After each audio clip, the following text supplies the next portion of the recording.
Welcome, lovely viewers, to another exciting video. Thank you for joining us on this exploration of 34th Battalion Australia. We hope you find it enlightening. The 34th Battalion was an infantry unit of 1st Australian Imperial Force AIF, which was established in World War I for overseas service. Formed in Australia in 1916, the battalion fought on the Western Front before being disbanded in 1919. It was later re-raised as a part-time infantry battalion in the Illawarra region of New South Wales during the interwar years. During World War II, the 34th was amalgamated with the 20th Battalion and undertook defensive duties in Australia before being disbanded in 1944. Post-war, the 34th was reformed in the early years before being subsumed into the Royal New South Wales Regiment in 1960. As we progress, let's shine a spotlight on World War I and examine its intricate interplay within our topic. The battalion was formed in January 1916 during an expansion of the AIF that took place after the Gallipoli campaign. Assigned to the 9th Brigade of the Australian 3rd Division, the majority of the battalion's personnel were volunteers that came from Maitland, New South Wales, many of whom had been coal miners, and as a result the unit became known as Maitland's Own. Its initial recruits, though, came from northwest New South Wales, having marched from Walgett. After initial training, the 34th Battalion, with an authorised strength of 1,023 men, embarked in Sydney and sailed to Europe, where the 3rd Division concentrated in the United Kingdom to undertake further training prior to joining the other 4 divisions of the AIF that had been transferred from Egypt in mid-1916. After 5 months of training on Salisbury Plain, the battalion arrived in France in November 1916, as the 3rd Division was transferred to the front over the course of several months.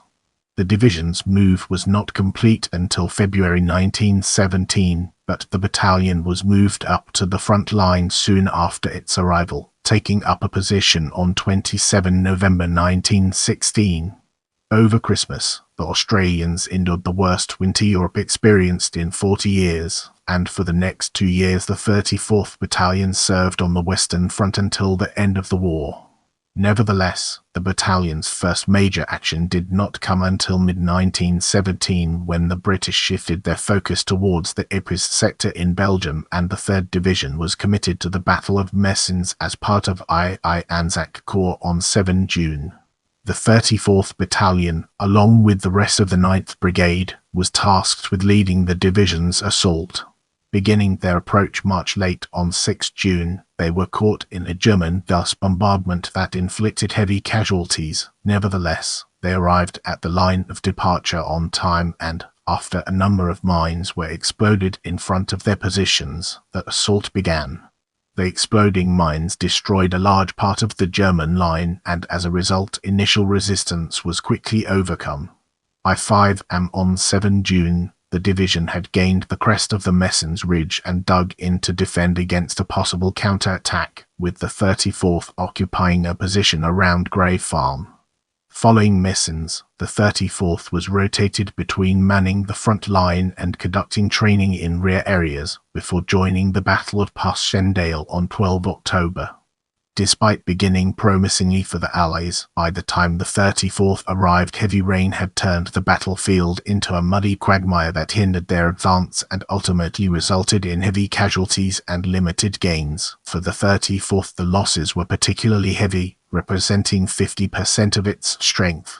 Following Passchendaele, a reduced tempo period followed as the battalion was reformed throughout the remainder of 1917. In between resting, training and rotating through the front line, the 34th was used as labour in the rear areas as it was built back up to strength. In early 1918, after the collapse of the Russian Empire and the signing of the Treaty of Brest-Litovsk allowed the Germans to concentrate their forces in the west, the Germans launched a major offensive on the Western Front. Striking significant blows against the British southern flank, the Germans pushed the Allies back towards the vital Amiens railhead. As the situation became desperate for the Allies, the 9th Brigade was thrown into the line around Villers-Bretonneux to stop the Germans from splitting the British 5th Army and the French 1st Army to their south. The 34th Battalion subsequently took part in heavy fighting when the Australians counter-attacked at Hangardwood on 30 March, before finally turning back the German attack on Villers-Bretonneux on 4 April. A peaceful penetration action was fought around Morlancourt by the 9th Brigade in early May 1918. After blunting the German offensive, in August the Allies launched the 100 Days Offensive, which ultimately ended the war around Amiens. After joining the attack on 8 August, the 34th participated in the series of advances that followed. Its final action came around the Street Quentin Canal in late September. The involvement of the Australian Corps in the earlier actions in 1918 had significantly depleted its battalions, which had suffered heavy casualties that they had been unable to replace as the number of volunteers arriving from Australia had fallen. As a result, upon Australian Prime Minister Billy Hughes' request, it was subsequently withdrawn from the line for reorganisation and rest in October. It remained out of the line until the armistice came into effect in November. With the end of hostilities, the Australian units began to demobilise and their personnel were slowly repatriated back to Australia. As its numbers dwindled, the 34th Battalion was disbanded in May 1919. During the war, 481 men from the battalion were killed and 1,727 were wounded or gassed. Members of the 34th received the following decorations: 1 Victoria Cross, 3 Distinguished Service Orders, 1 Officer of the Order of the British Empire, 2 members of the Order of the British Empire, 10 Distinguished Conduct Medals, 21 Military Crosses including 1 bar, 77 Military Medals including 3 bars, 5 Meritorious Service Medals, 31 mentions in dispatches and 7 foreign awards. Captain Clarence Jeffreys was the battalion's sole VC recipient, receiving the award for actions during the First Battle of Passchendaele in 1917. A total of 14 battle honours were awarded to the battalion for the war. As we embark on the next leg of our journey, let's unpack the layers of interwar years and subsequent service and examine its core elements. In 1921, during a reorganisation of Australia's part-time military forces, the citizen forces designed to perpetuate the units of the AIF, the battalion was re-raised as an infantry battalion in New South Wales.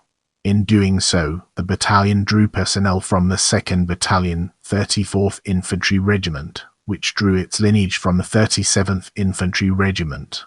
In 1927, when territorial designations were introduced, the battalion adopted the title of the Illawarra Regiment and the motto Molo Mori Quam Fodori.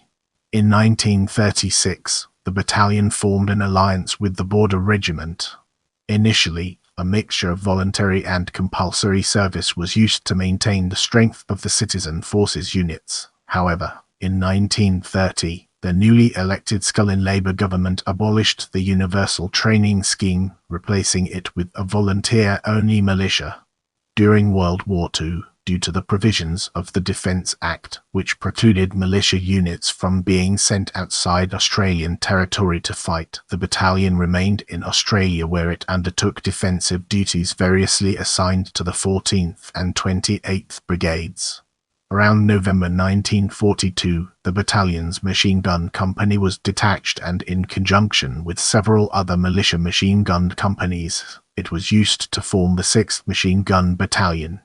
On to December 1943, the battalion was amalgamated with the 20th Battalion to form the 20th Battalion. This unit was itself disbanded on 6 April 1944 without having been deployed overseas.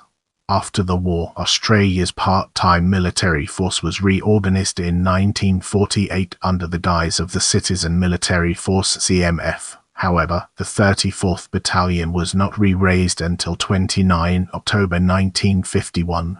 In 1953, the battalion adopted the regimental march blaze away and formed an alliance with the King's Own Scottish Borderers.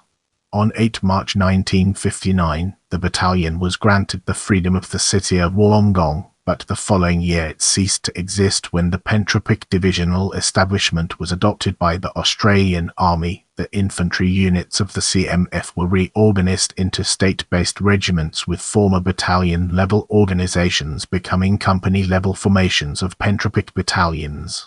At this time, the 34th Battalion became part of the 3rd Battalion, Royal New South Wales Regiment, forming that unit's B Company. As we venture forward, let's take a closer look at alliances and its impact on our understanding.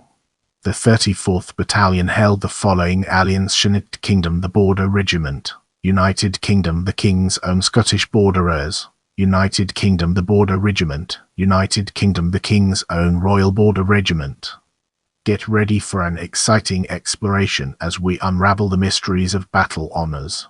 The 34th Battalion received the following battle honours: World War I, Messins 1917, Ypres 1917, Polygon Wood, Broadside, Polkapal, Harshendale, Somme 1918, Ancre 1918, Amiens, Albert 1918, Mont Street Quentin, Hindenburg Line, Street Quentin Canal, France and Flanders.